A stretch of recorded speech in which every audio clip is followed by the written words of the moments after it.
we are actively looking at something internally to come up with a process through law and procurement that is sort of dedicated to our department. So stay tuned is all I can say. But, it came out of a pretty extensive review and conversations with all of these sister agencies, and learning from some of their lessons of how open-ended do you want to be, and we, I think, are moving in a direction where we want to focus on sort of putting out a couple of problem statements or areas of focus, and not just sort of get attacked with a lot of random sales pitches, which we already get without having a program. But we have used some of the current processes, some of the mobile journey planning, so we put out an RFI and we are reviewing some of the responses. So we try to use existing pathways, but we know some of them take a longer time. And we want something for innovation that can kind of let us pilot things quickly and then put out those results for the world to see before deciding if we want to go through a full-blown process and have fully embed a certain solution into all agency operations. Welcome to the Mobility Innovators Podcast. Hello everyone, welcome to another episode of Mobility Innovator Podcast. I'm your host, Jashpal Singh. Mobility Innovator Podcast invite key innovators in the transportation and logistics sector to share their experience and feature podcast. In this episode, we'll be discussing about innovation and customer experience in public transit space. Our today's guest is a Vice President of Innovation at Chicago Transit Authority. Chicago Transit Authority is an operator of mass transit in Chicago, including rail and buses. The system operates a fleet of 1,900 buses and around 1,200 rail cars, carrying around 800,000 riders every day. He started his career as GIS intern and later joined CTA as a project manager for strategic and resource planning in 2012.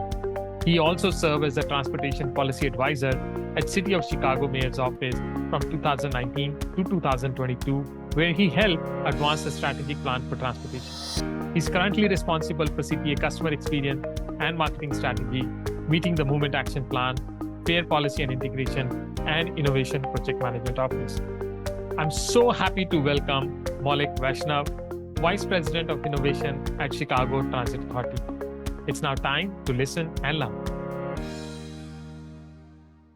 Hey Maulik, great to have you on the show and looking forward to our discussion today. It's great to see you are leading the innovation in one of the oldest agencies in transit in North America. I can see the poster in your background, 125th year. I don't know how long it was, but it's great to see. Thank you, Jaspal. Thanks for having me. It is a few years old, but yeah, it's a pretty old rail system, and it's great to be on your podcast. Great. So I want to start with your personal journey because I was quite amazed to see how you have grown in your career. You have around 15 years of experience, but I saw like you spend more than 11 years of experience, or I would say 80% of your professional life with CTA, which is amazing. What motivate you to join transit? And I would say what part of your job is actually helping you or motivating you every day to continue in this job? And if I may add, also, can you provide what's your role as a Vice President of Innovation at Chicago Transit Authority? Yeah, that's a great question. So like many folks in transit, people are very personally invested because of interest in trains or buses or traveling.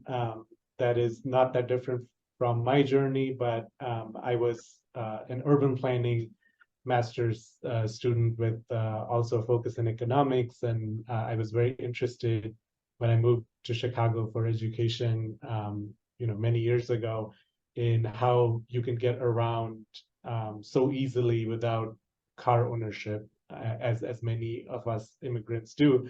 And now when I often visit India or other parts of the world, I'm just amazed by the quality of metro systems in Delhi and Bombay that are way superior to anything right now that we have here. So it's sort of an inversion that has happened in the last 20 years. But I initially, after grad school, worked for AirUp for a couple of years, which is a major international design and planning firm, engineering firm, and focused on many kinds of transportation projects, and really saw that, while a lot of money in the US is spent on, highway construction, lots of infrastructure projects to move cars, I really wanted to not go in that direction too far, and was very interested in seeing how I could focus on transit. And also, when I saw CTA hiring for a position in the planning department, saw it as a gateway to come back to Chicago as well. Yeah, I joined about 11 years ago as a resource planner, and since then have held many roles at the agency. I think my sort of career trajectory was very focused by the Ventra fare payment system, which is an open loop system that CTA started bringing on board in 2013, about a year after I had been here. And my focus was very much providing ridership analytics and data and reports to other parts of the planning department in the agency early on, and got to be part of the process of that transfer from the old system to the new system, and all the hiccups that come along with it, not just on the rider experience side, but on the back end of how you'll change and integrate systems and still keep all of your sort of reporting and analysis alive.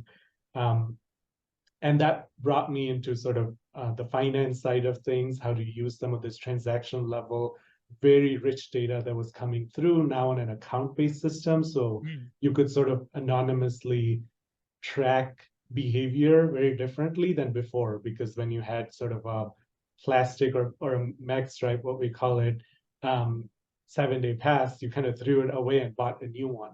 Well, now you're not throwing this account away, you're just constantly adding different products on it for years to come, and that's sort of building this very data-rich environment. So that really helped sort of focus us on improving our fare policy to not only make it more equitable, but also make a lot more accurate assumptions of revenue and ridership impact. That brought me into sort of larger fare policy discussions and how transit sort of interacts in the larger environment, because it's not just the cost of transit. We were seeing in the early 2010s, when the rail ridership was just up and up over here. One of the biggest contributors of that was the parking costs in downtown Chicago in the Loop. So it's an interaction with exogenous factors that really influences a person's decision to take transit in many cases. So I was very interested at the same time as ride-hailing was growing sort of exponentially and the prices were very low to attract their customer base, that it was starting to impact transit. And that was also a very data-rich environment. And that got me a lot more involved with the city of Chicago, and eventually sort of went over there for a couple of years in the mayor's office. And the main thing was that we wanted a more of a congestion pricing sort of a scheme for some of these new modes, but then also, pave the way, hopefully in the future, for a more robust sort of mobility pricing scheme that prioritizes sustainable modes. And yeah, so that's sort of been my trajectory, and I came back to full-time to CTA over a year ago to join a new department. So the Chief Innovation Officer at CTA has been around for a few years, but when she got to form a full-fledged department, I came on board as the VP.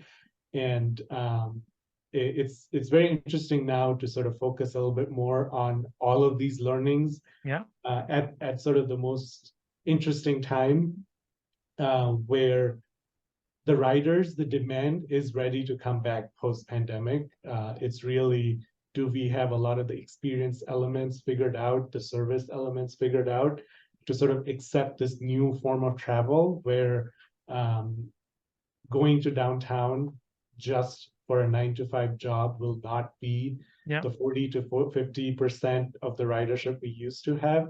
but the services are not really designed for this new normal of having that off-peak frequency, and also attracting riders to take transit and see transit as a pathway for other types of trips. So the innovation department is really focusing on sort of the rider experience, also marketing CTA the right way, and at the same time, we also do manage sort of the Ventra fare payment system, the fare boxes. So there's a bunch of items that currently form the innovation department, and it's exciting to kind of bring all of this information to execute a strategy that will hopefully make us a lot more competitive in the coming years. Yeah. No, thanks for sharing. I mean, there are a lot of good point you mentioned, and I can say that you are so busy with the job you mentioned, with so many tasks you're doing. So it's we will discuss some of these points in our discussion. The one thing I want to share, which you mentioned, that a lot of people come into transit as a personal passion. And I tell people that transit is like a religion. So once you are converted to this religion, it's very hard to go out of it. So we are lucky to have you, and we are seeing that you are bringing that new approach, the data-centric approach, and bringing technology into the system, because I think that's what is missing. Now, you mentioned you work with the mayor office, so I think it's a good opportunity. At the same time, you went there between 2019 and 2022. It was the most challenging time to be in any public office. Pandemic, a lot of things were happening. Everybody was wondering what to do, what not to do.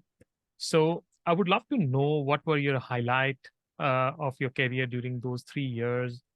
What did you learn, and what kind of thing you feel the public office need to do differently now? Because I tell people it's pre-COVID and post-COVID era. So in post-COVID era, how do you think that the public office need to reorganize and think about future? No, it's a great point. I like the religion sort of thought process. Very true. So just a few months before the pandemic, obviously we didn't know it was coming, but that October before that is where we successfully passed at the city council the new sort of congestion fee for ride hail, and that was a huge success story. And also we were onboarding a new commissioner for the Chicago Department of Transportation, and sort of thinking about what is the larger transportation policy platform for the mayor, and what are the things we can get done in the next 4 years. A lot of excitement, and then you just slapped in the face with the pandemic. That definitely sort of changed what the public officials who were really focused on keeping us all safe were doing. Many of the things in transportation then become sidelined very quickly, and in that phase of 2020, very understandably. But I think some of the immediate things that I remember working on were related to how quickly can we bring some form of relief to people who had bought their monthly passes and things like that. We didn't know how long this virus was going to stay around. So it was just I remember it being a very interesting time where government folks like to make decisions after having enough information to sort of make that leap, and we had to make a lot of leaps without exactly knowing what was on the other side a few months out. So I remember that being a very different approach that everyone had to get used to. Since then, I think one of the biggest focus was, or should be, across the country, and what some other places are doing, was on biking. People were not driving, our streets were empty. There was just such an opportunity, and in some ways a missed opportunity at this point, in reallocating the street space in dense urban areas like Chicago. It's very flat. An urban trip is generally between 3 and 6 miles. Why are people driving their cars around if they are fully able-bodied and they would bike for recreation? Then why not for other use cases as well?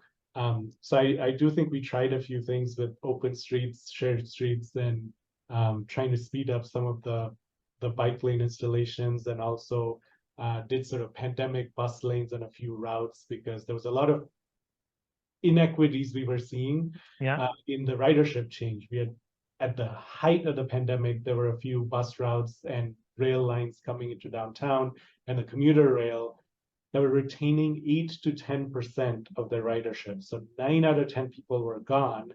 And then you go to 79th Street on the south side of Chicago, and 55% of the ridership is riding in 2020. And some of these numbers, maybe, take them with a grain of salt. I'm speaking from memory, but just huge disparities. So from a social distancing standpoint, if you have half the people you're used to seeing on a bus and we are in the middle of 2020, it's a health hazard for folks, for the employees who are still showing up to work and driving these vehicles, that we have to quickly figure out how to try to move some service around to make sure that this is a very essential part of folks who do have to get places, that we can't just turn off transit, but at the same time, how do we make sure we are able to handle this new normal without exactly knowing where we were headed. So I remember a lot of those challenges that kind of took over. But at the same time, the climate action plan update for the city, a new trails vision, an equitable transit-oriented development plan.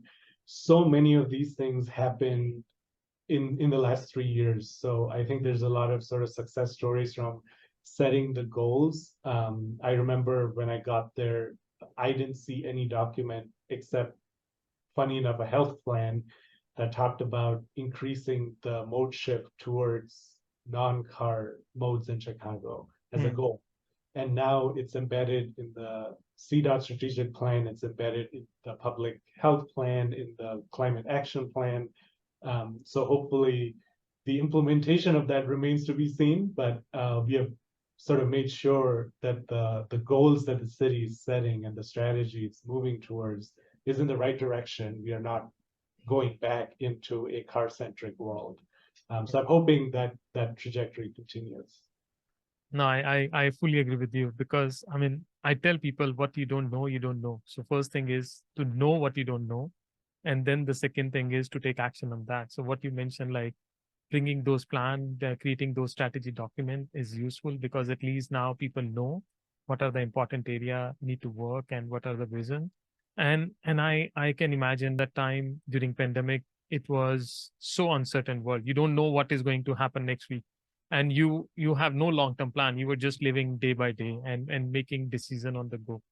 And appreciate, I heads off to all the transit operator who were running the service, as well as people working in the city office, because they cannot work from home. They have to be on the ground and they have to make sure that the service is being delivered. Like you mentioned, 55% ridership during height of the pandemic means those people have no other choice but to go out and work. So it was a difficult period. Now it's behind. I don't know if it's fully behind or it's not behind, but we would love to know what's going on. But before that, I want to know, now you work with Chicago Transit Authority, which is the second largest transit agency in the US. Sometimes it's a third or second. There is a debate. I don't know which side you are. And it's among one of the biggest transit system in the world. Can you share more about the system, what Chicago transit system look like? Because the people who listen to this podcast are from around the world, so it'll be good for them to know how big is the Chicago Transit Authority system is all about. And also, it's one of the oldest system in the world. And being the oldest, like you mentioned, when you visited Delhi and Mumbai and Singapore and Dubai, you see new system and you feel like, wow, they have managed to build a good system. But Chicago used to had a good system, but it's just now old. And now you need to think about how to rebuild it or how to bring more innovation. And that's why you are here, that how the innovation can help to make the system more efficient and improve the service. So would love to know how innovation is helping to revive or rebuild the whole Chicago transit system. Sure, that's a great question. So CTA is obviously, I still follow on saying it's the second largest US transit system. I do think what's really interesting is that we have the third busiest bus system after New York and LA, and the third busiest rail system after New York and DC.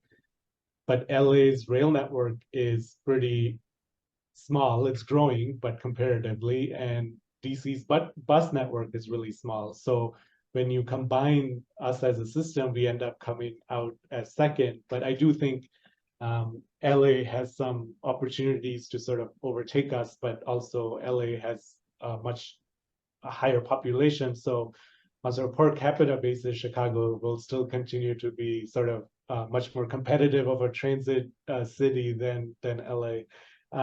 But we have about 8 rail lines. They sort of form mostly a loop-based system. Loop is our downtown.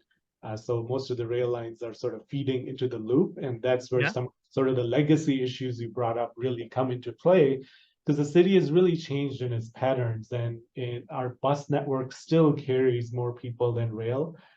It used to carry 70% of the ridership 30, 40 years ago, and now it's about 55 to 45, but still, we really forget about the bus network often in sort of this conversation about transit, and it is so vital to Chicago and being that direct neighborhood connection point. So we have about 127 bus routes, mostly on a grid network. Chicago, you probably know, just like Toronto, is a very grid-based city, and a lot of the sort of streetcar network was not retained like it was in Toronto or Philadelphia. So the buses do a lion's share of the work in moving people and connecting them to the rail system where the rail doesn't go. And you also pointed out that some of the parts of the elevated structure, are really old. So a lot of the state of good repair capital projects are in the works, where the red purple modernization on the north side is sort of rebuilding some of these track structures and realigning them while maintaining service at the same time. So that has been sort of one of the signature things we have tried to do, is minimize the impact of some of these construction projects. But due to sort of overall US nature of limited funding, both at the state and federal levels, where we are really missing out is the expansion of the network, right? Because if you're spending billions of dollars in state of good repair and making the system fully accessible, all of which is absolutely necessary, places like New York and Chicago and Boston, we have a really hard time then also finding billions of dollars to build new rail lines or BRT networks. Though BRT is a good opportunity that Chicago really needs to jump into as well. So from the innovation side, we are involved in sort of the immediate meeting the moment action plan of sort of what are some of the immediate rider concerns that we need to alleviate. And a lot of them are more based on sort of the service and other safety and security challenges on the system. But in terms of sort of the larger customer experience roadmap that we are working on, sort of the pain points in every step of the journey, from a rider deciding that, okay, I will take transit, to getting off the system and hopefully choosing to come back based on that experience, a lot of the infrastructure components come into play as we are building some of these newer stations or new rail cars come into the system. We are jumping in with sort of the key departments such as infrastructure and operations, and leading some of the aspects of rider experience coming into play. So you can think of us as sort of the advocate for the rider, and sort of providing ideas for solutions, or making that connection between what the experts are doing when they know where to pour concrete and what kind of structures we need, to how is the rider going to interact with this space. No, I think that's the most important point. What you mentioned is how the customer will interact with the system. A lot of time we forget about that. We try to build something very fancy, or we think about something really modern, but then we forget how the customer will interact and how customer will feel connected with the system. And you rightly mentioned, I think that's the sad part, like not many cities able to expand. At the same time, cities are changing. We are becoming different kind of a hub. The suburbs are emerging, some settler towns are emerging, but then you don't have those connections. And our service design is still following the old pattern, whereas you need to change. In London, I mean, the previous statistic was they change 20% of their route every year. So in a kind of a 5 year, you have rebuilt the whole system, which is important because your ridership pattern keep changing. And in fact, my next question is also about that. You mentioned about this meeting the moment scorecard. It's quite interesting. I check that scorecard on CTA website. Love some of the data you have put there. But the sad point was when I saw the first data, it was about the ridership. It's still not there. It's still 60% of the pre-pandemic level. But I had a very interesting discussion with one of the agency, and they told me our riders are back, but ridership is not back. And I was curious, like, what does it mean? They said like people are back in the system. Those who were using transit before are using now, but they are not using in the same way. They are not going to office every 5 days. So they are going to office 2 days and 3 days. So in terms of a rider, they are 100% back, but in terms of ridership, it's still 60, 70%. So it's like a new normal. Do you see the similar trend at CTA? Is like riders are back, but not the ridership because people pattern has changed. And one point you mentioned in the beginning is like our system is not designed for this new normal. We are not designed for this non-peak hours kind of a service. We always think about 7 to 9 peak or 9 to 11 peak and then 5 to 7 peak, and that's it. But now the ridership is spread out. People don't go to office every day, or probably they don't go to 9 to 5. They go to whatever they need to go to. What is the strategy you're adopting, or what are you advocating internally to make these changes? I know as a innovation head, you trying to convince other people to make changes. Yeah, that's a good point. You're absolutely right. We are seeing that, especially with the Ventra system, as I said, it's account-based, so we have a much better ability to track those Yeah, numbers in terms of riders versus rides. And our ridership team continues to tell us that the number of cards on the system is starting to look pretty similar to pre-pandemic, but the yeah. number of rides per card is what is not returning. Hmm. And then we are able to do a lot of ridership segmentation, which feeds into sort of some of the work we are doing on the experience side.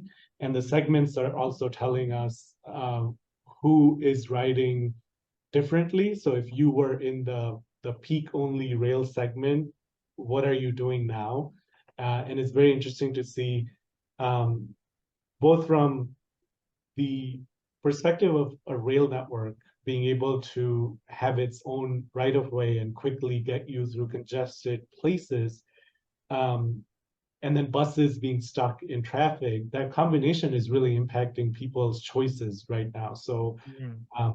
if say about 15 to 20% of our riders only knew of us as a 9 to 5, I take 10 trips per week, and they're all on rail, 100% rail ridership. They don't even know or have taken their local bus route in the neighborhood, even though it exists every quarter to half mile on a grid network.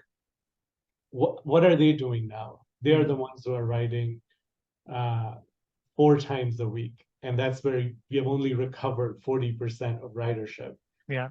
And then you have the segment where folks who were on the 79th Street bus route riding, half of their rides at the height of the pandemic, they are back at 80+%. And then you have the special event segment and sort Hmm. of this, I'll come to downtown for fun. And Chicago's summers are, known for being really exciting. And so we are breaking record highs Hmm. at a time in the past month. In the month of May and some of the first weeks of June, we have seen sort of weekly records that we would never see in spring when the school goes out of session. Because That was Taylor Swift effect. yeah, Taylor Swift definitely had an impact, but it's kind of interesting because Soldier Field is kind of located, requiring a couple of transfers to get to it. And even then, just the number of people who want to be out there for sort of festivals at Millennium Park or whatever else is going on, they are jumping on transit. So it's not that easy to sort of quickly realign every part of service. But to your point, what you mentioned with London is very interesting. We have, 6 or 7 garages. We have X number of rail yards. Is there a future where we can just sort of make sure we are redoing 10 to 20% of schedules and processes every year. So there's sort of a continuous improvement process. Yeah. So CTA did start a bus vision study, but it started right before the pandemic to look at, in some ways, our grid network is designed pretty perfectly. If we have 5 to 10-minute headways, it's sort of designed in the most efficient way to deliver really good service. You do have to make a transfer, but the transfer is generally coming. With the current headways, that's problematic, suggesting that people may have a 10, 15-minute wait on the front end, another similar wait for a transfer. At that point, you might as well drive or take the train system. So that's some of the things we have to think about and sort of go back with the planning department and think about, this was our bus vision objective pre-pandemic. Yeah. What is it going to be now? Yeah, it's very But still work on that process to provide a network that is ready for the future. I do think that bus speeds, people were pretty satisfied in our ridership surveys with our bus speeds when the traffic volumes were low, but the traffic has come roaring back and our buses are stuck in it. There's a lot of interest in Chicago and improving sort of the streetscapes and making a lot of our neighborhoods a lot more walkable. And how we combine transit into that is really important, especially bus. So we are seeing some progress on sort of having islands for bus stops that are much more accessible. Accessibility is a big issue where our buses could be 100% accessible, but the conditions of the sidewalks make that ride really difficult. But I don't know if we have gotten to a point where the reliability and speed of the bus network is anywhere near where it should be. So I think that's a big focus for Chicago in general that we should think about. Because I do think some of these new patterns will be a lot more successful on the bus network. A lot of demand of going from neighborhoods to neighborhoods on weekends, on buses and in the evenings. So sort of thinking of not having a super peaky system, but a sort of a continuous 10-minute frequency from, say, 2:30 p.m. to 8 p.m. Right now, the peak is sort of a couple of hours of a super boost of transit, if you look at pre-pandemic, so sort of smoothing that out. So some of those ideas are very much in consideration, but it'll be interesting how quickly we can roll some of these out to folks and people can start experiencing the benefits. No, that's very interesting. And I would love to know, like you mentioned about these customer segment, like a peak only segment and regular user and special event. Do you also label them with something? I remember there was a study done long back and they actually label these segments. So do you have any code word for these kind of users? Yeah, I wonder if you're referring to something we did years and years ago of building rider profiles. That was before my time at CT and before any of this data-rich environment. But right now, we have kept the labels internally to be pretty standard and not like Target, where they have labeled you as some kind of a buyer and they know everything about you. But it's more of the biggest differences we see is what we call infrequent versus a frequent customer, and how different those groups are from each other. And it's understandable. One is sort of either sort of an suburban person just coming in for specific kinds of trips, or a tourist. The infrequent group really grows over the summer, very rail heavy, not so much into transferring. And then on the other end, we have sort of our 7-day pass bus riders, like very equity focused. They are really looking to make sure, they're every time they get a paycheck, they're going and buying that 7-day pass. They're dependent on transit.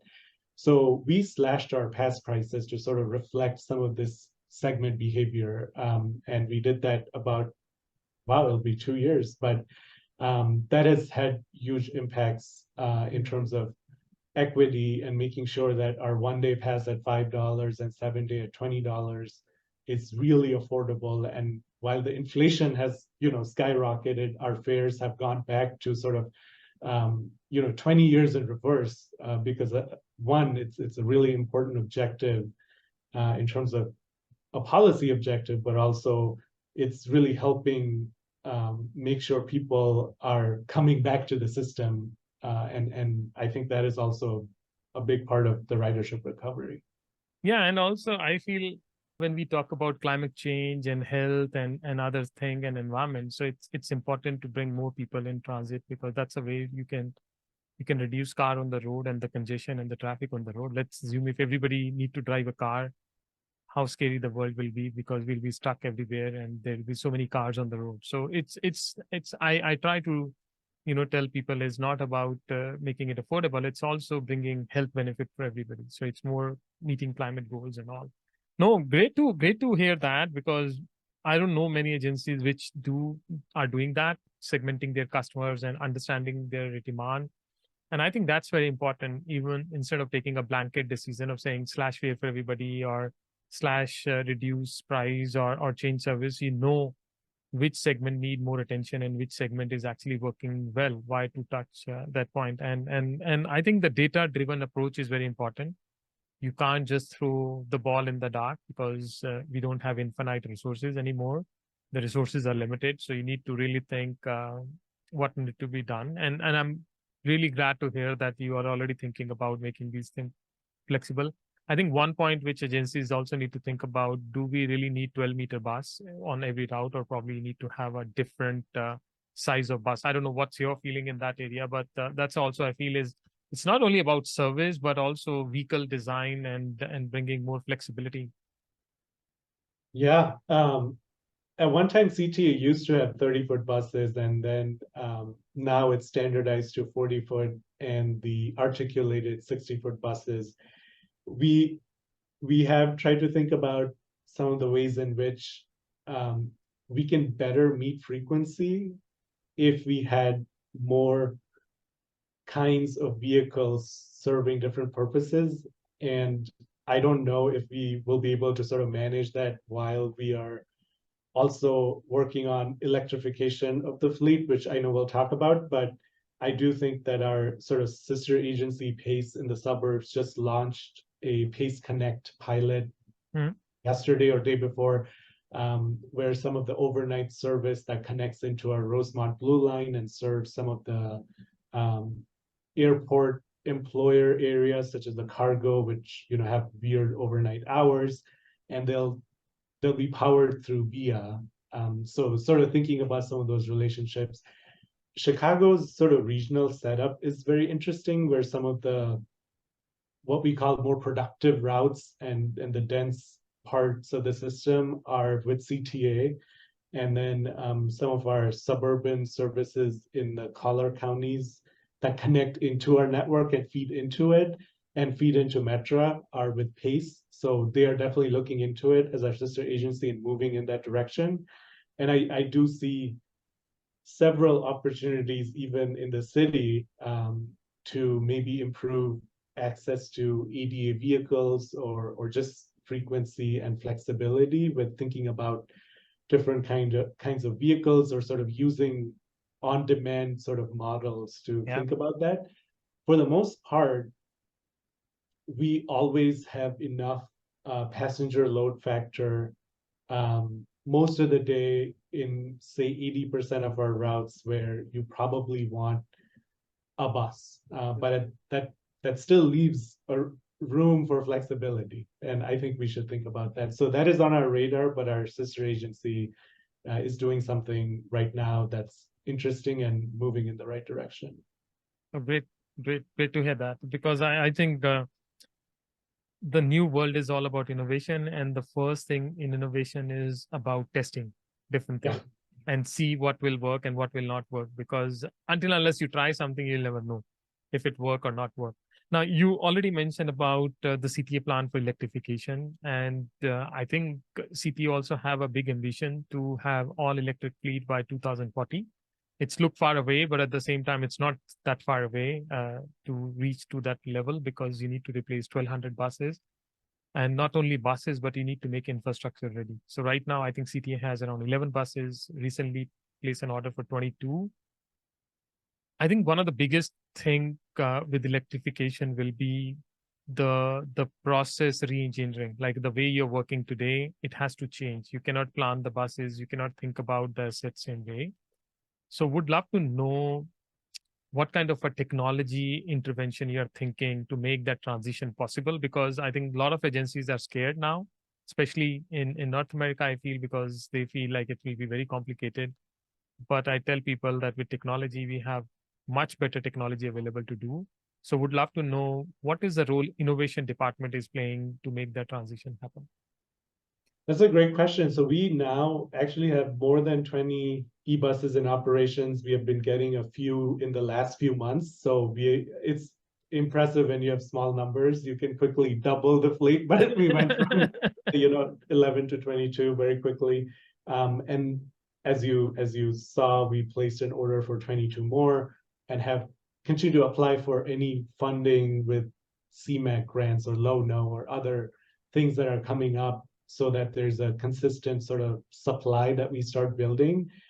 Many of the environment folks continue to think it's still not fast enough, especially when you hear, China replacing, a fleet of, I don't know, 100,000. Thousands of buses. We didn't take that model like in the IJA bipartisan infrastructure bill. There'll be more money, but it's still sort of either competitive or through formula.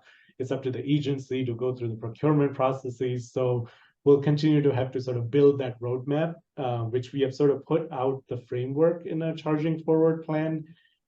Innovation's role has been relatively limited because I do think the OEMs are bringing us pretty decent sort of bells and whistles inside the vehicle. So we do a look at how to make sure our Ventra tapping system and the fare boxes, all of that is working with some of the really better doorway design and better ADA access into the buses, especially the e-buses. But a big chunk of it will be our garages having to be basically rebuilt. One, they are beyond the useful life for what they are right now, given how the capital funding is structured. So a lot more funding will be needed to make sure those garages are being upgraded or being rebuilt.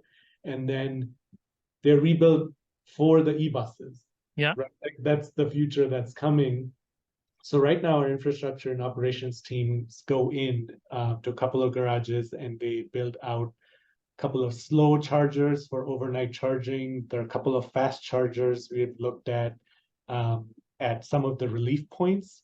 So one of the things, I think there are two interesting things with Chicago. One is our routes can be very long.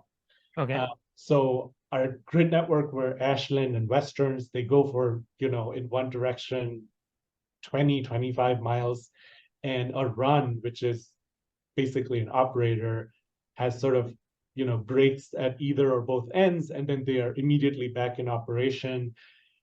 And second part is the winter, similar to Toronto. The performance of batteries and sort of the technology is really impacted by how much snow and cold weather will be out. Yeah. So we have been testing all of that to figure out what is the life cycle of some of these vehicles.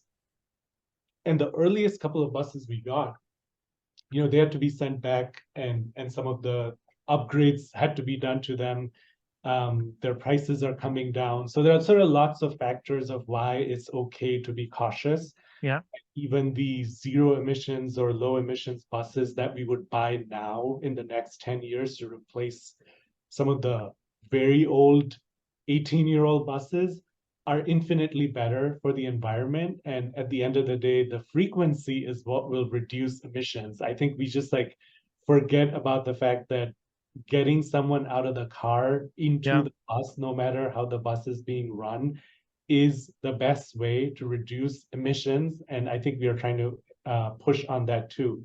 None of that changes the goal to be fully electric by 2040, but to your point, it's 16 and a half years away and there are 6 garages to be rebuilt. And that looks like a capital project that takes 2 to 3 years and you've run out of time. So it's an aggressive timeline for the amount of upgrades and funding that needs to be figured out between now and then. Yeah, to be honest, I fully agree with your point. There is a lot of discussion about electric buses everywhere, and I feel the buses are much better than cars. So it's already much emission friendly.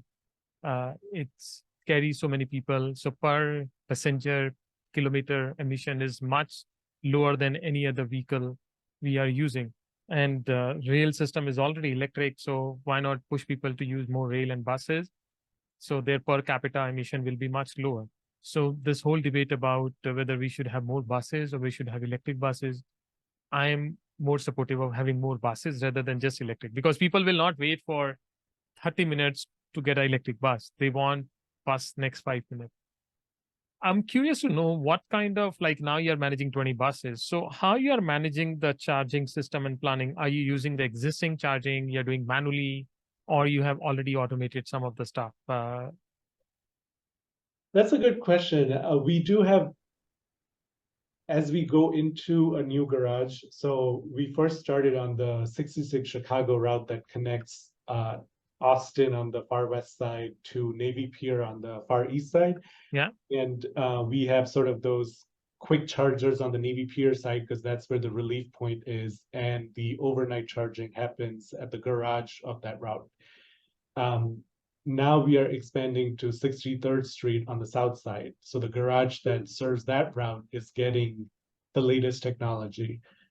So beyond that, I think it's very interesting every time there is an upgrade to the technology, whether it's in faster charging or the battery life has been increased 10%. Our bus engineering team are experts at this, and I know much less than them, but they have to sort of think about, are we good with these 20 buses as they are, or these 40 buses, or do we need to make changes to them?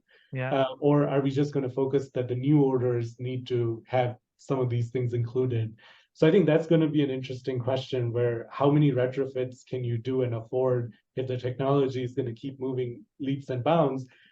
But we could get to a point sooner than later where the incremental improvements start to get smaller and smaller, where as long as our range is being met and we don't have to have a much higher spare ratio of buses, which starts to get expensive, then we have reached Yeah. a point of being able to deploy, 100 buses, 150 buses that are fully electric. Yeah, no, I think the point you mentioned about the way technology is changing so fast, it's like you can change your mobile phone every year because it's changing. The camera is getting better, the voice, but it's hard for some of these capital assets. But I think in automobile sector, and that's what I feel sometimes from a transit, we need to look at what's happening in automobile space. They are doing this SDV kind of vehicle, software design vehicle, where like Tesla. So you don't change the hardware, you upgrade the application. So you make the battery more efficient, so you get the data. And I think we need to see those kind of innovation in the bus sector as well, where if there is any upgrade, you can do over the air, and the system can use for the next version or next quality. I'll not say next quality, but basically you can have a next generation of vehicle by just upgrading the software. So which we see in our software. That's very true. I like that Tesla of buses. Very interesting. In fact, I was in Barcelona, and EMT Madrid, they launched a new bus vehicle design, and it looks so sexy. And I told them, I said, it's look like a Tesla of the bus. So I'll happy to share those pictures with you. Now you are managing the innovation, like you're working in the innovation department, and one of the key role for you is to keep track of the market, what new is happening. And you must be meeting with a lot of people coming to you, reaching out to you, sharing new technologies and new trends. And you also keep reading like what new trends are happening. Like we see autonomous vehicle now running in San Francisco on public road freely, urban air mobility and metaverse and a lot of other things are coming up. So as an innovation leader or somebody who is responsible for innovation at public transit agencies, I would ask, what are the trends which make you feel very excited? And at the same time, what are the things which keep you awake at night? Like you feel like, man, if these things happen, we need to be really worried about. And at the same time, you see like, okay, these new technologies are available like AI. probably I can use it to make customer experience better and improve services. So what are the key trend you like and you dislike? That's a great question. I try to avoid focusing too much on being sold constantly about what could be done on our system. Uh, but I do think innovation also means a lot of the process changes we need to bring in. So I think partly there is a lot of new items coming on board. I don't mind being the second to try it out and not the first. But at the same time, if we can sort of make sure the nuts and bolts at the agency are in improvement and we are shortening the time of bringing pilots on board and things like that is also a big focus. But I will say that what's really exciting is how much we can use some of the automation technology.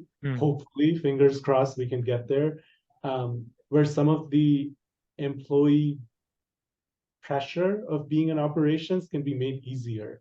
Yeah.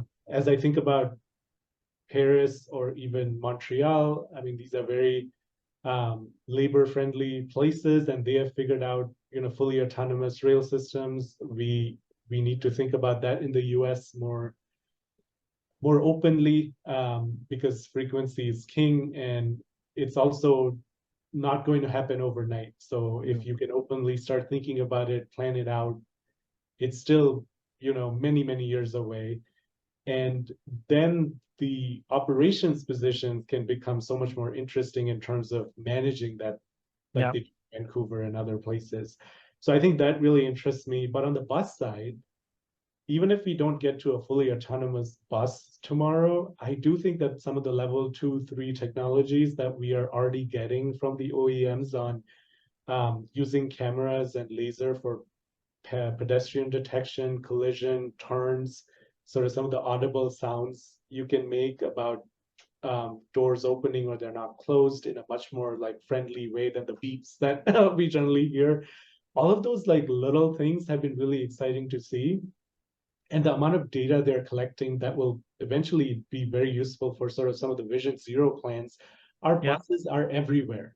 So I've always insisted to our DOT and others that we have eyes on the city like nobody else. And if some of these cameras can provide them a lot of the data and to us, it can really have an impact on sort of the safety of the system on our roads. Some of the other things are sort of connected vehicles. We did a small pilot with the DOT here on one of our routes to just kind of see how we can have the back and forth conversation with the signals and what other sort of step 2 ideas we can implement that included a couple of, garbage trucks as well, because the city has a lot of fleet that needs some of this sort of vehicles talking to each other and vehicles talking to fixed technology. The other part you sort of mentioned, I'm really interested in seeing how AI and other items can really help us improve customer communications in multiple languages. Yeah. Languages, we have to meet sort of limited English proficiency requirements, LEP requirements. We can do more. So I think some of this technology can help. We are looking at a chat with CTA chatbot features. I know everyone and their mother has a chatbot, but I do think it's really important to open up another line of communication for riders, because right now you can call in, you can tweet at us, you can send us an email. All of those are sort of 2 steps. Is there something that sort of pops up, and it may not be a live agent, but could answer a lot of questions for certain customer segments, to that point of knowing that some people are asking us very basic questions about our system that do not require any human to sort of spend time responding to them. So that is in the works. And the last thing I'll mention is sort of the bus enforcement, the cameras with AI to be able to map out all of the bus stops, bus lanes, even bike lanes, and all of these things where cars are shamelessly parked and getting in our way. That's something we're really interested in bringing on soon, because the city council did pass a 2-year pilot in Chicago to create a downtown zone where we can sort of use technology for parking violations. So we are moving in that direction as well. So I know there's a lot of hodgepodge of things, but all of this is sort of bringing on pieces of sort of new and exciting things into our operations, and sort of adding to our project list in the innovation department. Yeah, so like I said, you are quite busy and you have a long project list. I mean, all these projects I know it takes a lot of effort to implement, and the point you mentioned about automation, both for rail and the road, for the buses as well as for the rail. It's sad that we don't have many automated system as of now. But like you mentioned, somewhere you need to start the discussion. Pomata and MTA are now really seriously thinking about it. In Montreal, we have already a system which is working. Toronto recently did some work in that area. So some of the system are coming up, and I think the technology is there. It's just the policy side. But one of the important challenges is the labor shortage. We don't have drivers. We don't have operators available. And yesterday I was talking with somebody, and it said it's not only about the driver. If you see, all kind of manpower is shrinking because people don't want to go into those small manual repeated jobs, so they want to do something more creative. So anybody, like, there is a shortage for accountant uh, everywhere. So there are no accountant who can file your taxes and who can maintain the bookkeep, who can do the bookkeeping and other stuff. So there is a shortage of manpower. And I think when I was looking the CTA website, you are also hiring 700 drivers this year. 50% is achieved, so which is good because we are half mark of the year and 50% is achieved. But you need to pay bonuses to join, to ask these people to join. And I think the hiring is tough, but retention is even more difficult to keep those people in the workforce. So I would love to know, what do you think as some of the short-term and long-term solution to solve this challenge? Because I don't think tomorrow this thing will go away. I mean, APTA did a study and they are predicting by 2025, 50% of the driver workforce will be like, they will be over age and they don't want to continue. They will be in the pension systems, but they want to leave. And do you think transit agencies can do something differently in this area? Like, any thought, any wild thought you have? I know I can't say what CTA can do, but any wild thought as a Right. practitioner.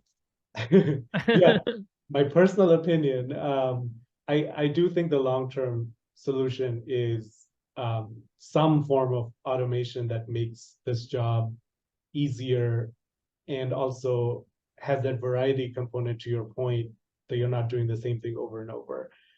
I do think Chicago is on top of that a little bit unique because the competition for logistics jobs here is insane, right? Like you have every sort of type of company in this sort of arena fighting for the same kinds of skills. Yeah. And CTA is fighting with that in terms of attracting frontline employees. I do think some of the uptake we have seen in the last few months, as we've being very transparent, putting everything out in the scorecard. It's always good to hear. So the scorecard is coming from the innovation team. We are collecting all of that. A quick segue there is that, generally when you put a report out in a government agency, you do it once or you do the same thing over and over and over. We change that scorecard every single month shamelessly to improve it over and over. And I promise you we'll change it again. And mostly to add more matrix, to make it more of a Power BI dashboard. And it's really internally making people comfortable that it's okay. The number of feedback we get about here are all the red flags with what you're doing. And then 99 out of 100 do not materialize. Mostly we've gotten that you're providing us too much information is the only red flag I've been told. But we want to continue to be transparent. We have all the data. We can turn it back around relatively quickly. And I think it is sort of good to keep us on track. So I do think the hiring pace for bus operators has really increased on rail. I think some of the internal processes takes several steps to get there. That has a huge impact. You need people to train people. That is a big thing I think that gets missed, where why can't you suddenly train 100 operators instead of 20? Well, you're going to need 5 times as many trainers. And where do they come from? They come from the folks who are currently operating the system. So you can't. it's a very interesting situation to be in. I think one of the ways that we can just be very transparent, it's APTA, it's Transit Center. A lot of folks have sort of put out reports, and just as transit agencies, of like, this is the backlog and this is the attrition. So we are really being open with that information. So no one kind of gets the impression that magically everything we had in 2019 will be available at the end of this year.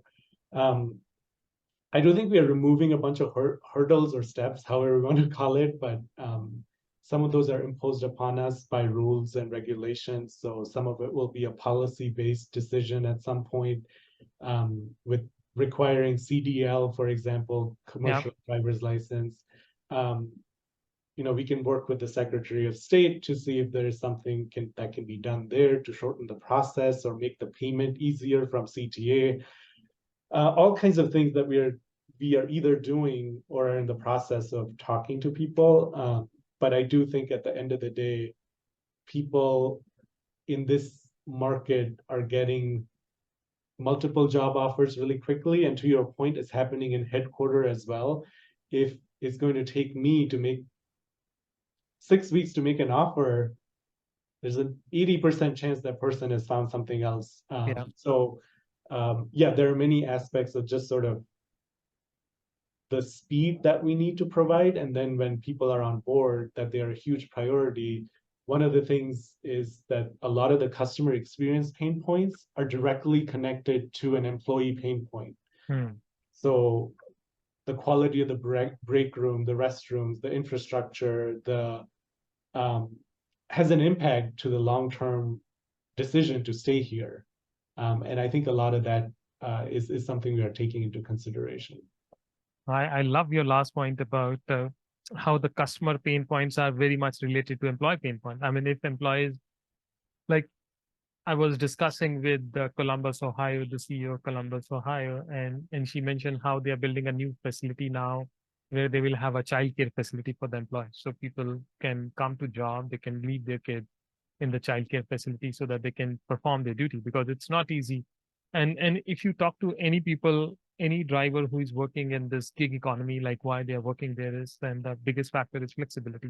They're looking for more flexible option that I can choose the day I work, the shift I can work, and I can better manage my family. And I think post-pandemic, people have that awareness about, okay, the life is very unpredictable. So you have to make sure you're there for your family and you take care of that. So I think what you mentioned about that, the providing better facility to employees is very important. So really, really interesting to learn about that from your side. Now, you are also responsible for customer experience, and throughout our chat, you focus about like how to improve customer experience and touch point.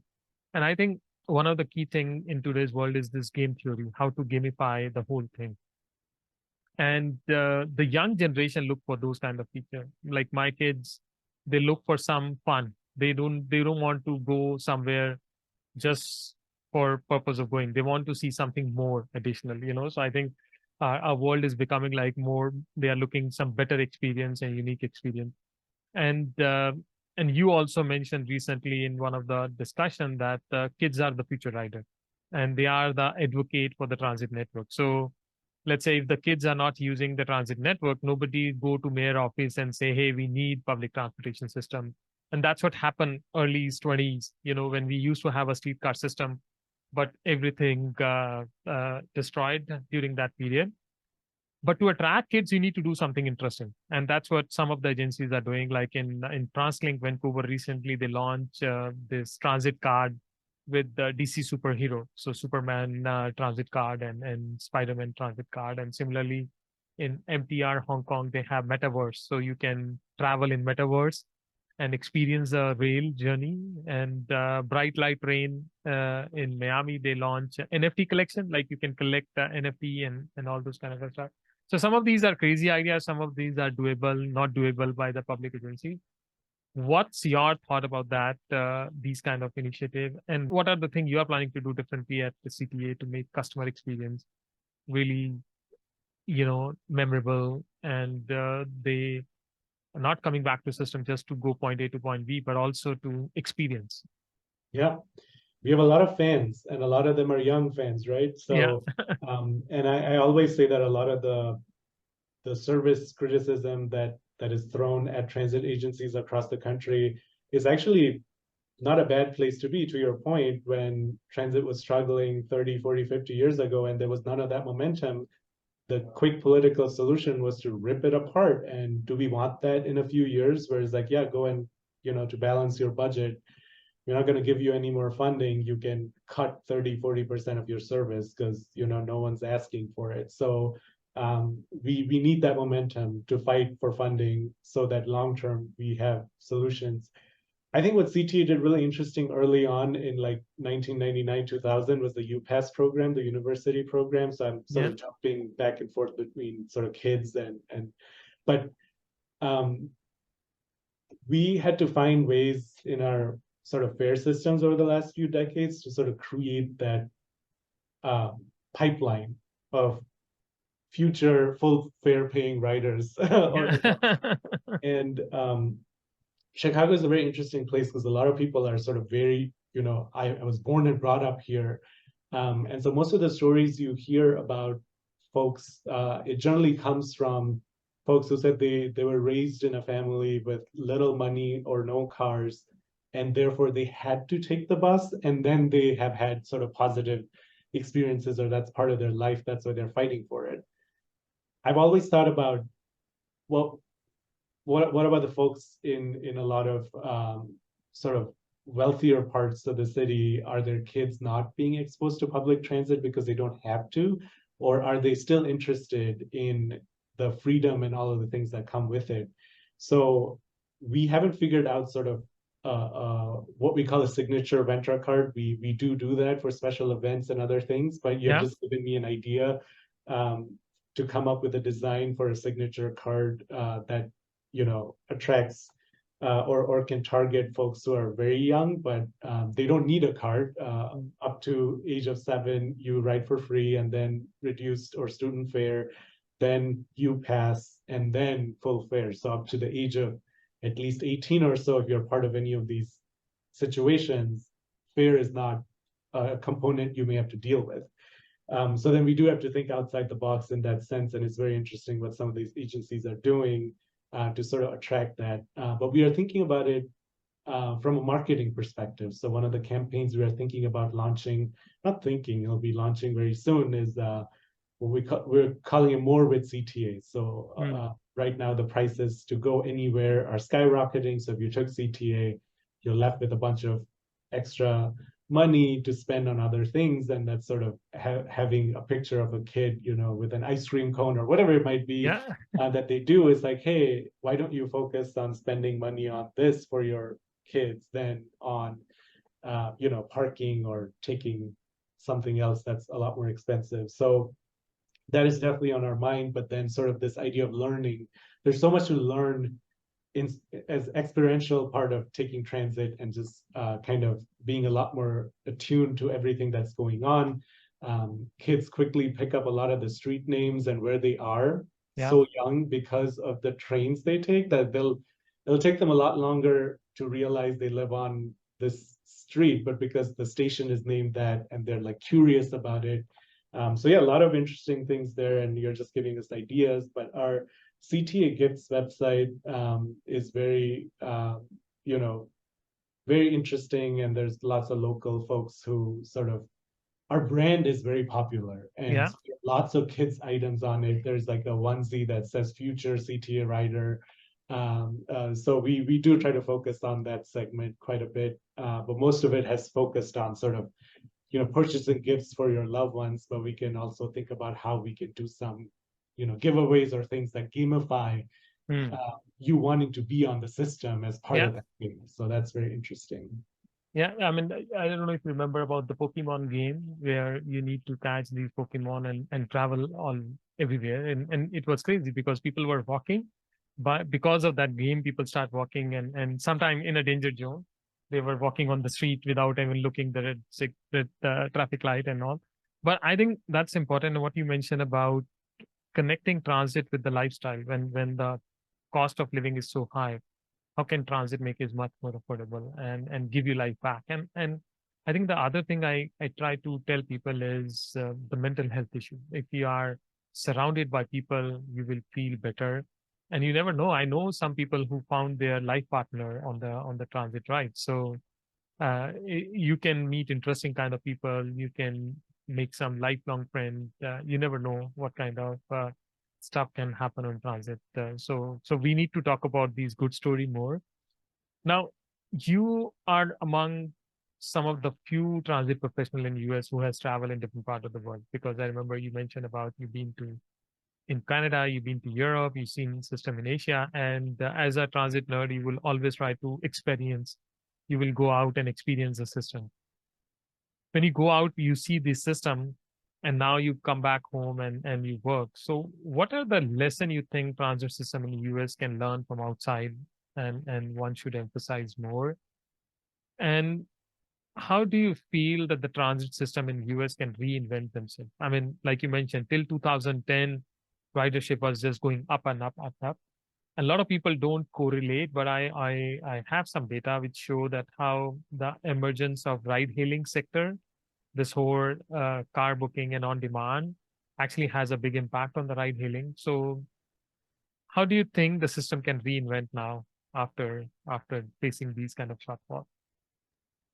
Yeah, very interesting. I mean, when I go to other countries or see other transit systems, it's very evident that the US, it's a policy choice that was made decades ago, and now we have to sort of fight politically to change the ratio of funding. And some of that is slowly happening, but as we saw with the infrastructure bill, while the focus on transit, biking, and other modes was increased, it wasn't at the expense of spending on car infrastructure. So I think that ratio is really important, that you can make the pie really big, but if it's still 80-20 and transit is on the receiving end of 20%, I don't, you're setting us up for failure.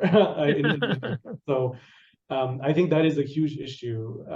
And I think Canada has been really interesting because it is still a relatively car-centric society, but the prioritization of transit, from funding to on the street to the quality of the rolling stock and infrastructure in the last 20 years, just shows how many more people will take it, because both Montreal and Toronto at some point overtook Chicago's ridership.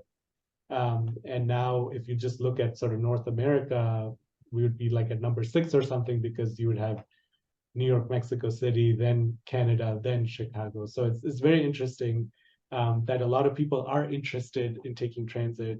The other big change we are seeing is sort of the affordability thing you brought up, but especially in housing, where Canada is notorious for being very expensive to live in. Damn expensive. And the US is becoming more and more like that, where Chicago really is a shining example of being one of a very large cities that is, frankly, still pretty affordable.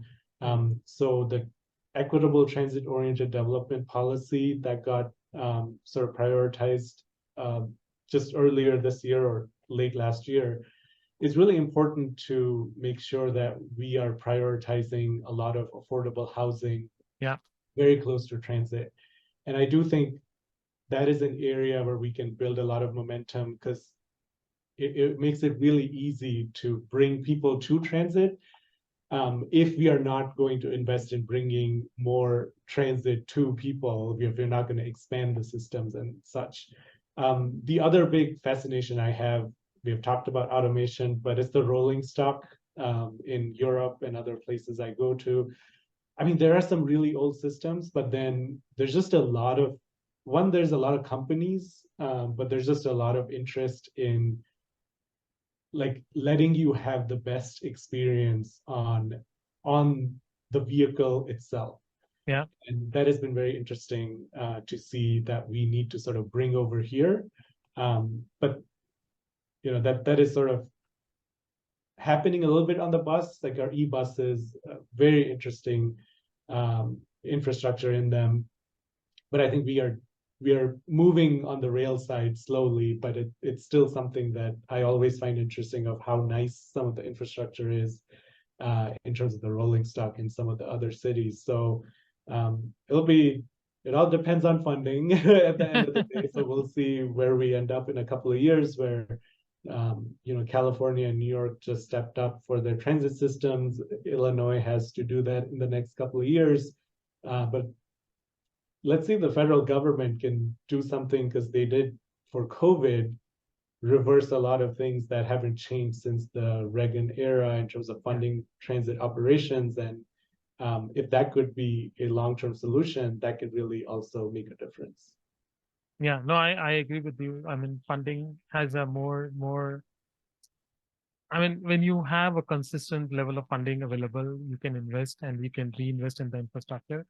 And it's also depend on the policy level. Like in Toronto, we have a new mayor and she doesn't have any driving license. So she still ride a bicycle. So when a mayor is riding a bicycle, so you have to make sure that the bicycle lanes and the transit system is good. So I Yep. think it's a cultural thing. Sorry, you were saying something. No, I completely agree with you. I was telling my cousins, like, you can only vote for her because I didn't follow the election too closely, but I saw that part of her agenda and I was sold. And we are starting to see some of that momentum in Boston. The mayor ran a very transit-oriented campaign. We haven't seen that at that level in Chicago, but hopefully at some point there's enough of a grassroots movements where biking and transit becomes sort of a political movement in the city hall. So that would be very interesting to see. I think it's happening. What you mentioned, it's happening. It's probably not at the pace we would like to have, but it's happening. Like you mentioned about Boston, that mayor, she's lifelong transit user and she's promoting, and she built a team around. She handpicked people who are pro transit and talk about pedestrianization, walkable city, affordable transit. And I think one thing you mentioned about affordable housing, I think the definition of downtown need to be redefined in US. In US, downtown mean the commercial buildings and then you live in suburb. Why Canada is a little bit successful? Because in our case, the downtown doesn't mean commercial, it means everything. It's housing. And when you have housing, you will have ridership. In fact, a lot of people don't know Calgary, they used to follow US model. So they were trying to copy more US than Canada. And now they are changing, they are investing like millions of dollars to redesign some of these commercial building into housing building. So they have official project where they are converting commercial building into housing. You don't need to build new house. You don't need to build new buildings. So what you are doing, you are redesigning those high skyscraper into a housing unit and make it much more affordable. And I think that's what US need to follow as well. You have a lot of commercial building and now need to rethink, if people are not coming back to office, what is the use of this building? Quick plug for Chicago. We are doing the same. Maybe the scales might be a little bit smaller, but I was at the mayor's office when the recovery plan was being put together. And there was a lot of focus on people just need to come back to the office. And you still hear that, but I think there's a little bit of a recognition that because US built a lot of its infrastructure for one-use purposes, you're obviously suffering the consequences now. And one of the LaSalle corridors in core of our loop, the focus is on retrofitting some of the vacancy into residential housing with some affordable goals. So we are headed in that direction. And I think Loop is the downtown neighborhood in the US that has added the most people in the last 10 or 20 years. Like in some stat, we come out at the top in terms of residents that have been added in downtown Chicago. So I think that's absolutely true.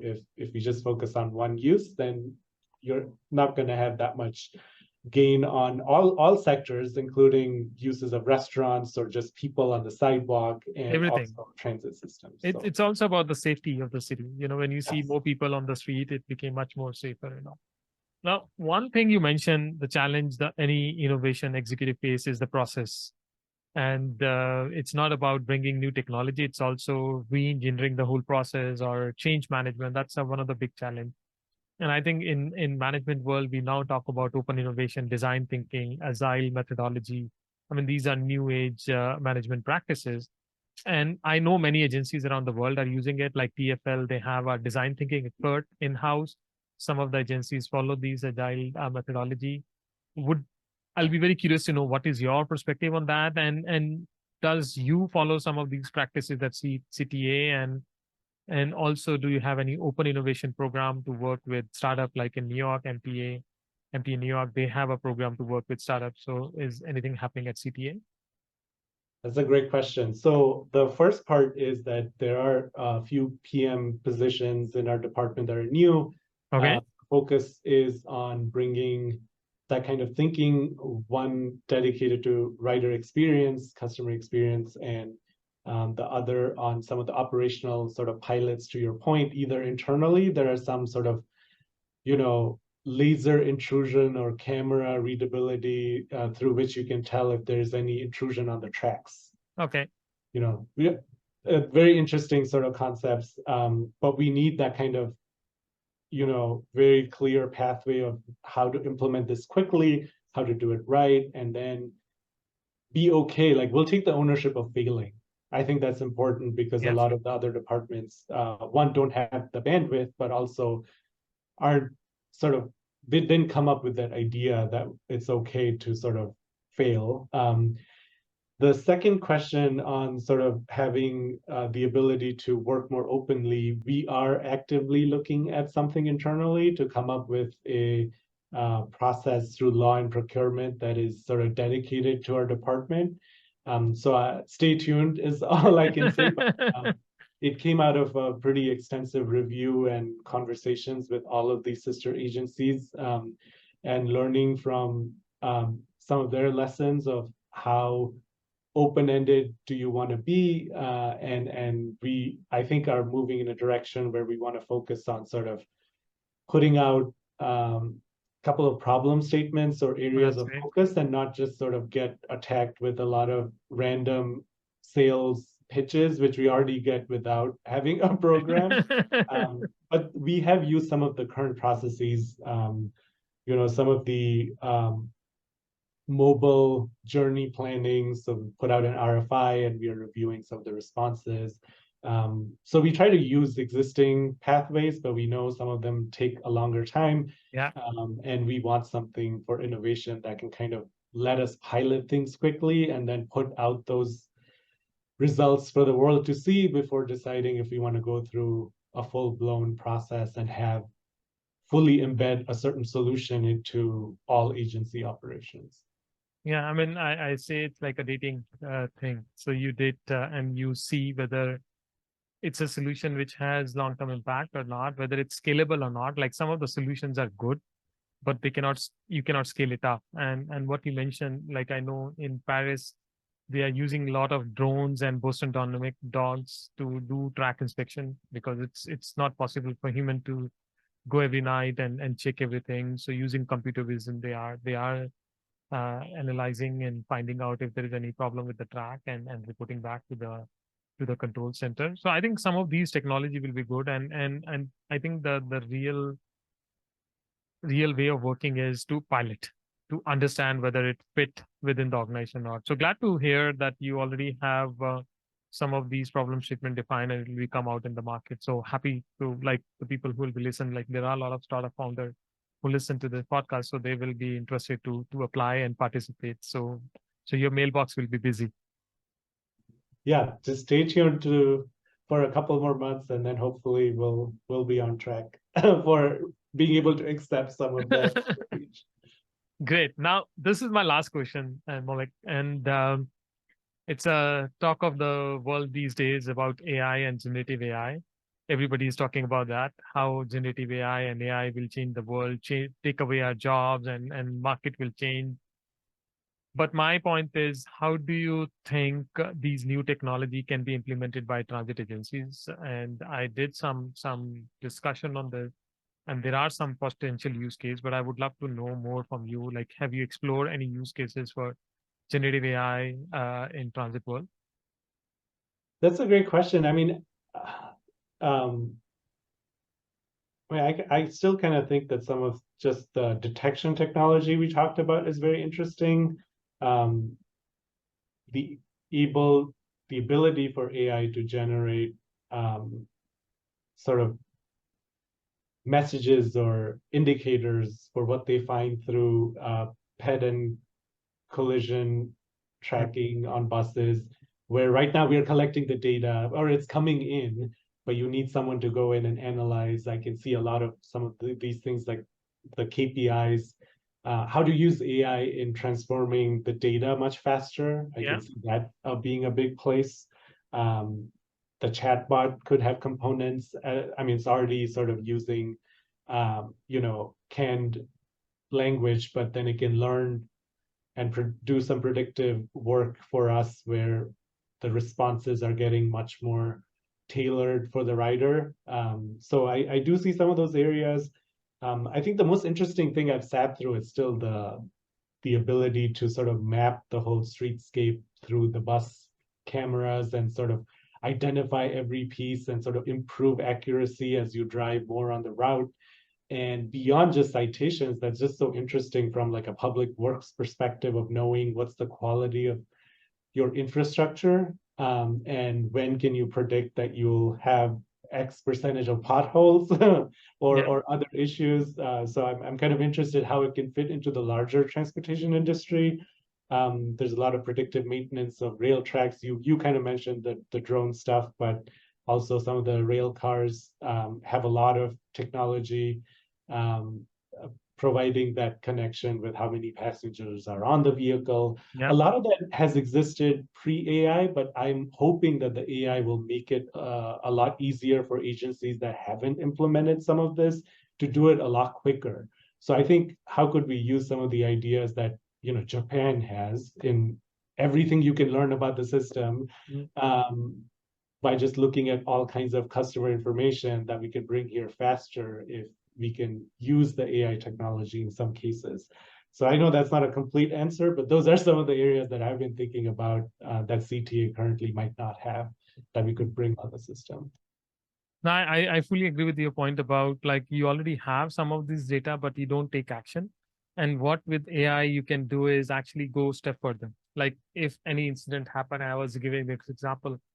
If an incident happened, the bus break the windshield or something, automatically the maintenance department know that they need to ready a maintenance the windshield for this bus. It's coming to this depot or this area by this time, and then automatically that process can be you can assign the worker who is available, checking out the schedule, seeing his time, like how much time he's taking for other job, and by that time he'll be free. So matching up those things. So I think with AI you can make the process much more efficient and faster. And I know you love data and you are using data for a lot of your decision making. So that you can expedite more with AI and do that. No, thank you so much, Maulik. I mean, I really enjoyed our discussion. It's quite long. We spoke, but I always end my podcast with a little bit of rapid fire round, and it's very quick. Some people like it, some people don't. But the idea is to know personal side of you. If you are ready, I'll quickly launch this rapid fire. Do it. I didn't prepare for it, so you'll get a real rapid fire from me. I'll just respond whatever comes to my mind. That's what we want. So, my first question is, if you were not in transit or mobility space or urban designing, what other profession you would have selected? Well, I always wanted to go into sort of weather forecasting. That was Ah, very clear from the beginning. But I hated physics in college. I was like, this is terrible. I'm not doing this. interesting. Now you travel all around the world. So, which is your favorite city and why? That's a very tough question because there are so many answers. Very privileged first world response. But I was very impressed with Tokyo. I mean, a lot of people would say that. But I went to Beijing in 2007 or 8 before the Olympics, and it was the most surprisingly, like I was very pleasantly surprised by Beijing. But now I think it would be unrecognizable 15 years later. So I don't know what it looks like. I was there in 2018, and I can tell you it's completely different. It's they have 8 ring road. It's a 14,000 square kilometer city, and the last ring road, it can take you like more than 26-27 hours to just complete that round. So it's so long. So that city has grown. It's amazing to see what happened in Yeah. Beijing and a lot of Chinese cities. So what you said is absolutely right. Now, what is the one thing do you wish you should have learned early in your career or in your life? Ooh, that's a tough one. I mean, I already speak a few languages, but I started taking French in high school, and I mean, I grew up in a smaller town in India before that, so I wouldn't have access to it, but it would have been more interesting, and I think I would have learned and retained so much more if I was exposed to it even sooner. So I do miss that. Like I was in Paris and I was like, oh, I still remember and pick up on a few words, but one, they don't like people who can't speak proper French anyway, so they are rude to you. But I wish I could speak French More like, really well today, which I can't. And I don't think if I try to learn now, I don't think it's gonna work, but maybe I'm wrong. and with AI, I don't think you need to learn. Like now you go different city, you take out your phone and Google Translate, people just speak and you get a real-time translation in English. So I don't know how the language will work in future. That is so true. Yeah, AI for language translation. That's a good one. I mean, now Facebook, Meta, and Google, they are building so many languages in their system, which is and real time. I do a lot of document translation. It's so good and so easy. Like within 5 seconds, you can translate anything. Now, my fourth question is: any memorable or influential moment from your professional journey? Like, what lesson did you learn from that experience? Something you felt like, man, that happened, but these are the lesson I got it. That's a very good question. Um, I mean, the recent memory, I would have to sort of think about that. But in the recent memory, when I was at the mayor's office, like my professional upbringing has been very much focused on uh, having a data-driven approach and knowing answers to a lot of questions and sort of guiding decision making. But then you go on the political side and you're in the room where the aldermen have to vote on something. It's a very different environment, and sort of knew that, but to sort of be in the room and experience that was very interesting. That people can manipulate data, and those who want a certain outcome will use the same information you're giving them and present it to the world in a very different way. So that was a very interesting experience. And I think when you're part of a data team, you're so focused on accuracy. I would just spend so much energy making sure like a ridership report wasn't off by 1 digit. And there's importance to that. Accountants can't not ignore 1 cent of a dollar. But now in the position I'm in, it's so much more about the story and not about that specific number. So sort of focusing a lot more insights and how that turns into action um, became a lot more important to me. And I wish it would have saved me a lot of sort of angst early on if I knew that that's the end result, that it's okay to be off by a number and all Yeah. of that. So it's very interesting journey, just being part of the same agency from that start to now. So No, I love that point because recently I learned this point about driven and data informed. So yeah, like some people are data driven decision making, but you should have data informed. Like you can't rely purely on data because data will keep evolving, the way situation will change, and it's hard to predict. yeah. Okay, so this is my last question. If you can change one thing in life, what would it be? Okay, that's like an impossible question to answer. But let's say you get a superpower and you can change one thing. Yeah, I mean, if you want to make it professional, and I forgot about it in the what keeps you up at night answer, so I'll combine the two for you. But very concerned about the size of vehicles and sort of the vehicle industry, personal vehicle industry, completely out of control, and basically setting our cities up for a disaster. So that is a huge concern of mine. But I don't know how I could change that with a superpower other than, make that impossible. But I do think we need some serious solutions there, especially in the US. So you can put a command that any vehicle which is oversized has to shrink and half of the size. yes, yes. No, great. Thank you so much, Maulik. I mean, I really enjoyed our conversation. Really good to talk to you and get your feedback. And I know your job is not easy. And talking about innovation, it's take a lot of time and efforts to convince everybody. And I love what you mentioned about how you're bringing these problem statement and work with innovators in the market. So we will help to promote that and see if we can bring some more new idea to you. Thank you. This was very interesting. Thank you for thinking of us, and hopefully, it's an interesting conversation for all your listeners. So thank you for having me. Thank you for listening to this podcast. If you like this podcast, thank you for listening to this podcast. If you love this thank you for listening to this podcast. If you like this episode, please don't forget to give us a 5-star rating, as it will help us to spread our message. If you have any feedback or suggestion to improve if you have any feedback or suggestion for us, please do write to us info@mobility-innovator.com. I look forward to see you next time. Thank you.